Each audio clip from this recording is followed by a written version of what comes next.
እስልምና የተነሳው ክርስትናን በመቃወም ላይ ነው የተነሳው የኢየሱስን አምላክነት ላይ ተቃውሞ አለኝ ብሎ ነው የተነሳው እንግዲህ እስልምና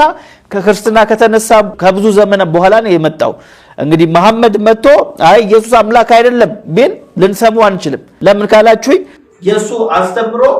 ምንጭ የለው ምንጭ አልባ ነው ኢየሱስ አምላክ አይደለም ብሎ ያስተማረ ማን አለ ከሐዋርያቶቹ ወገን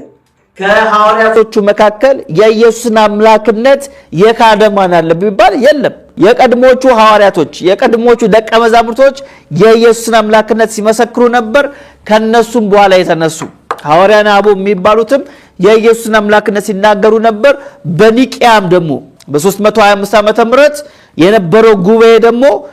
ያስፈለገበት ምክንያት ምንድነው ከተባለ ኢየሱስ አምላክ አይደለም የሚል ባዕድ የሆነ አስተምሮ ስለመጣ ነው እንጂ ጉባኤውም እኮ አያስፈልግም ነበር አሪዮስ አይ ኢየሱስ ልክ እንደ አብ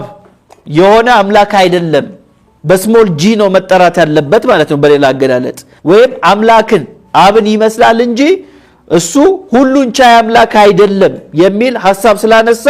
የሱ አስተምሮ አዲስ ስለነበር ወይም እንግዳ ስለነበር ለቀድሞ ቤተክርስቲያን ኢየሱስ አምላክ አይደለም የሚለው አስተምሮ ባዕድ ስለነበር በዛ ምክንያት ነው ጉባኤ የተሰበሰቡት